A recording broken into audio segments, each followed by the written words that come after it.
சூரியமாரி சீரியல்ல இப்ப ஒரு அருமையான அட்டகாசமான மாசான எபிசோட் வந்திருக்குன்னே சொல்லலாம். மிஸ் பண்ணாம ஃபுல்லோடையும் கேளுங்க. இந்த வீடியோ பிடிச்சிருந்துச்சுன்னா லைக் பண்ணிட்டு நம்ம சேனல் கண்டினியூ ஆதரவு தாங்க.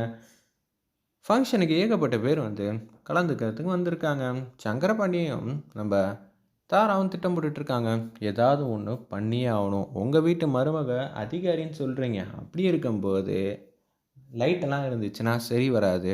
என்ன சிஸ்டர் பண்ணலாம்? ஆமா. நிச்சயம் வந்து நான் மாட்டிக்கிட்டேன்னா, அதுக்கப்புறமேட்டு பிரச்சனை ஆயிடும். அதுக்காக தான் சொல்றேன். ஒரு 10 செகண்ட் மட்டும் லைட்டு அணையணும். அதுக்கப்புறமேட்டுக்கு ஆன் பண்ணணுங்கிற மாரி அவங்க வந்து திட்டமிட்டுட்டு இருக்காங்க. சங்கரபாண்டி அது உன்னோட வேலை. சரிங்க. அதெல்லாம் நான் பார்த்துக்கிறேன். நானும் கூட்டத்தோட கூட்டமா இருந்தா தான் இந்த விஷயத்த வந்து செயல்படுத்த முடியும். நம்ம நவுந்துட்டு வந்தோம்னா, நிச்சயம் ஆஷ்னி, பார்வதி, துர்கா எல்லாரும் நம்ம மேல தான் வந்து சந்தேகப்படுவாங்க. அதனால அதுக்கு ஒரு தனி ஆளா ஏற்பாடு பண்ணிருவோம் அப்படின்னு சொல்லும்போது, "சரி சங்கரபாண்டி சூப்பரான திட்டம் போட்டு வச்சிருக்க" அப்படின்னு சொல்லிட்டு இருக்கிறப்ப, ஒருத்தவங்க கரெக்ட்டா லைட்ட வந்து அணைக்கிறதுக்காக அந்த இடத்துல நின்னுட்டு இருக்காங்க. எல்லாரும் வந்து வரட்டும். எல்லாரும் வந்து சகஜமா சிரிச்சு பேசட்டும். அதுக்கப்புறம் எதுவா இருந்தாலும் பார்த்துக்கலாம். ரெடியா இரு. இன்னும் கொஞ்சம் நேரத்தில வந்து லைட் வந்து அணைய போதுங்கிற விஷயத்த வந்து சொல்லிர்றாங்க. நம்ம தாராவும், சங்கரபாண்டியனும். லைட் அணையுது. வேக வேகமா வந்து போறாங்க. போயிட்டு எடுத்துட்டு குடுகுடுன்னு ஓடுறாங்க. கொஞ்ச நேரம் கழிச்சு தான் லைட் வந்து வருது. அவங்க வீட்ட தாண்டி வெளிய போனதுக்கப்புறம் தான். அப்புறம் தான் அந்த அம்மா வந்து, "என்னது பார்த்து தான் லைட்டெல்லாம் அணையணுமா?" அப்படின்னு சொல்லி ஹாசினி, பார்வதி எல்லாரும் வந்து பேசிக்கிட்டு இருக்கிறப்ப, ஒருத்தவங்க கத்திக்கிட்டு இருக்காங்க. "என்னாச்சு? என்னாச்சுங்கிற?" மாரி ஒண்ணும் புரியாம பார்வதியிலேருந்து எல்லாரும் என்ன ஆச்சுங்கிற மாரி கேட்குறாங்க. உடனே வந்து சொல்லிட்டு இருக்காங்க. இது மாரி எனக்கு கழுத்தில இருந்த 10 பவுனு அப்படின்னு சொல்லி ஒரு இக்கு வச்சு சொன்னோனே, "என்னது காணுமா? உண்மையிலே நீங்கலாம் போட்டு வந்தீங்களாங்கிற?" மாரி தாராவும், சங்கரபாண்டியனும் வேணும்னே வந்து கேட்டுறாங்க. ஏன்னா, இந்த சம்மந்தப்பட்ட விஷயத்தில அவங்களுக்கு எந்த விதத்திலயும் சம்மந்தம் இல்லங்கிறத நிரூபிக்க தான் இப்படியெல்லாம் பேசுறாங்க. "என்னம்மா நெனச்சிட்டு இருக்கீங்க? உங்க வீட்டு வந்ததுக்காக எனக்கு இப்படியெல்லாம் வந்து நட்டமாகணுமா?" அப்படின்னு சொல்லிட்டு இருக்கிறப்ப அமைதியா இருங்க, அமைதியா இருங்க. இப்படியெல்லாம் ஒரு விஷயம் வந்து நடந்திருக்கா? அப்படின்னு சொல்லும்போது, "அக்கா சிசிடிவி ஆன்ல தானே இருந்துச்சு." அப்படின்னு சொல்லி நம்ப துர்கா வந்து கேட்குறாங்க. "ஆன்ல தான் இருந்துச்சு." அது ஆன்ல இருந்தா என்ன? ஆஃப்ல இருந்தா என்ன?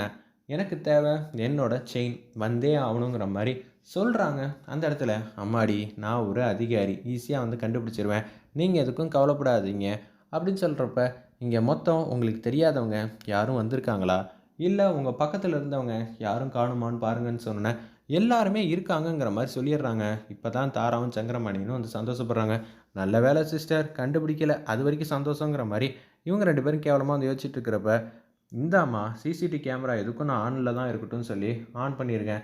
சிஸ்டர் அதான் கொஞ்சம் நேரம் வந்து ஆஃப் ஆச்சுல்ல. அப்பதானே இது மாரி நடந்துச்சு அப்படின்னு சொல்லும்போது தான், இல்ல இல்ல அது ஆஃப்ல இருந்தா கூட வேலை செய்யுங்கிற மாரி ஹாசினிய சொன்னோனே, தூக்கி வாரி போட்டுருது நம்ப தாராக்கு.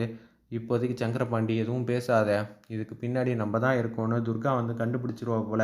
பொறுத்திருந்து பார்ப்போங்கிற மாரி தாராவும், சங்கரபாண்டியனும் யோசிக்கிறப்ப, ஹாசினி வந்து செல்ல வந்து குடுக்குறாங்க.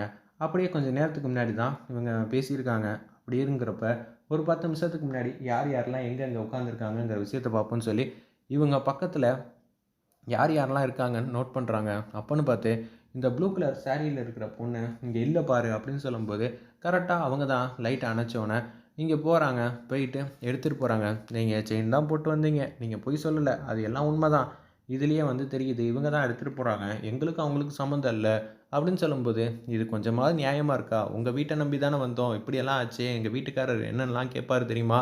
எத்தன மாசம் உழைப்பு தெரியுமா? நீங்க மாட்டுக்கும் இப்படியெல்லாம் பேசிட்டு இருக்கீங்க." நான் வாங்கி தரேங்கிற மாரி பார்வதி வந்து சொல்லிர்றாங்க. இல்லம்மா, அது நியாயமா இருக்காது. நம்ப கண்டுபிடிச்சு குடுத்தரலாம். அவங்க எங்கேயும் போயிருக்க முடியாது.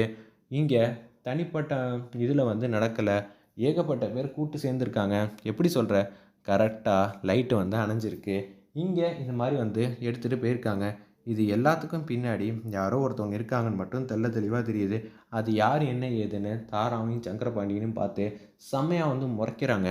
நம்ப துர்கா சிஸ்டர் மாறி இருந்தாலே ஈஸியா வந்து கண்டுபிடிச்சிருவா. இவ வேற பெரிய அதிகாரி. அப்படி இருக்கிற சூழ்நிலையில, இவ நம்மள கண்டுபிடிச்சிட்டா என்ன சிஸ்டர் பண்ணுவீங்க? அப்படின்னு சொல்லும்போது, அதான் ஆதாரம் இருக்கே. அப்படி இருக்கும்போது எத பத்தியும் கவலையும் இல்லங்கிற மாரி சொல்லிட்டு இருக்காங்க.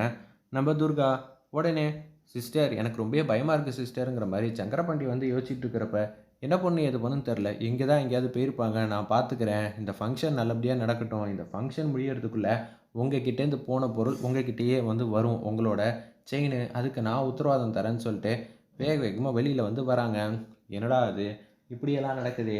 இந்த ஃபங்ஷன் ஆரம்பிக்கிறதுக்குள்ளேயாவது நீங்கள் கொண்டு வந்து கொடுத்துருவீங்களா? ஒரு 10, 15 நிமிஷம் அவகாசம் கொடுங்க, நான் பார்த்துக்கிறேன்னோன்னே, அந்த பொண்ணு வேக வேகமாக வெளியில் போனவங்க ஒரு ஆட்டோ வந்து எடுக்கிறாங்க. எடுத்துட்டு அங்கேருந்து போய்க்கிட்டே இருக்காங்க. ஒரு பக்கம் நம்ம மாரியும் வேக வேகமாக வெளியில் வந்து வராங்க. வந்துட்டு இங்கிட்டு அங்கிட்டு வந்து தேடுறப்ப, கரெக்டாக இவங்க ஆட்டோவில் ஏறுறப்ப தான் பார்த்துடுறாங்க. "ஏய்! நீ தானே எங்கள் வீட்டிலேருந்து எடுத்துகிட்டு போன" அப்படின்னு சொல்லும்போது தான் வேக வேகமாக போகிறப்ப பக்கத்தில் இன்னொரு ஆட்டோ வருது. அது மூலியமா வந்து மாறி அவங்கள வந்து துரத்திக்கிட்டு போயிட்டே இருக்காங்க. ஹாசினி கிட்ட வந்து பேசுகிறாங்க. "சொல்லு மாறி என்ன ஆச்சுங்கிற" மாதிரி கேட்கும்போது, "இல்லை நான் பார்த்துட்டேன். அவங்க ஆட்டோவில் ஏறி வேக வேகமாக போயிட்டுருக்காங்க. நீங்கள் எதுக்கும் கவலைப்படாதீங்க. இன்னும் ஒரு 10, 15 நிமிஷத்தில் நான் செயினோட வருவேங்கிற மாதிரி அத்தடியாக வந்து பேசிகிட்டு இருக்காங்க. வேறு லெவலில் மாசா இருந்துச்சுன்னே சொல்லலாம் அந்த சீன்லாம். ஏங்க வந்துருவாங்களாம். துர்கா வந்து கண்டுபிடிச்சிட்டாங்க. நீங்க எதுக்கும் கவலைப்படாதீங்கங்கிற மாரி தான் சொல்லிட்டு இருக்காங்க. சரிங்க வந்தா ரொம்பவே சந்தோஷம் தான் அப்படின்னு சொல்லிட்டு இருக்கிறப்ப, வேக வேகமா வந்து ஆட்டோவ அந்த முன்னாடி வந்து நிப்பாட்டுறாங்க. இத வந்து தாராக்கும், சக்கரபாண்டியனுக்கும் நல்லாவே தெரிஞ்சிருது. அச்சச்சோ! என்னடா இது இப்படியெல்லாம் நடக்குதே! சிஸ்டர் என்ன சிஸ்டர் நம்ம எப்படி திட்டம் போட்டாலும் கடைசியில வந்து ஒரே முடிவா தான் வந்து நிக்குதேங்கிற மாரி இவங்க யோசிச்சுட்டு இருக்கிறப்ப, இதுக்கு பின்னாடி யார் இருந்தாலும் சரி, துர்கா உங்கள சும்மா விட மாட்டா. நிச்சயம் இங்க இது மாரி ஃபங்ஷன் நடந்திருக்குன்னு அவங்களுக்கு எப்படி தெரியும்? வந்தவங்க சகஜமாலாம் வந்து வரலையே! அவங்க ஃபங்ஷனுக்கு வந்த மாரி தான் வந்திருக்காங்க. அப்பன்னா முன்கூட்டியே அவங்களுக்கு இது மாரிலாம் நடந்திருக்குங்கிற விஷயம்லாம் தெரியுது. இதுக்கு பின்னாடி யாரோ இருக்காங்க சித்தப்பா. அவங்களெல்லாம் வந்து சும்மா விடக்கூடாது சரிங்களா? அப்படின்னு சொல்லி அந்த இடத்துல ஹாசினி வந்து பேசும்போது, நம்ப தாங்கிற விஷயத்த வந்து கண்டுபிடிச்சுட்டா ஹாசினி. அதனால தான் இப்படியெல்லாம் வந்து பேசிக்கிட்டு இருக்கான்னு சொல்றாங்க. டேய்! எனக்கும் புரியாமலாம் இல்ல. கொஞ்ச நேரம் அமைதியா இரு. எதுவா இருந்தாலும் பார்த்துக்கலாங்கிற மாரி அந்த இடத்துல தாரா வந்து சொல்லிக்கிட்டு இருக்காங்க. ஆட்டோவுக்கு முன்னாடி வந்து நிக்கிறாங்க. நின்னோனே அப்படியே வந்து யோசிச்சுட்டே இருக்கிறப்ப, "என்கிட்ட அத குடுத்துரு. யாரு சொல்லி இது மாரிலாம் பண்ண?" அப்படியெல்லாம் ஒண்ணும் இல்லன்னு சொல்லிட்டு ஓட பார்க்குறாங்க. துர்கா வந்து புடிச்சிடுறாங்க. வெயிட் பண்ணி பார்ப்போம்.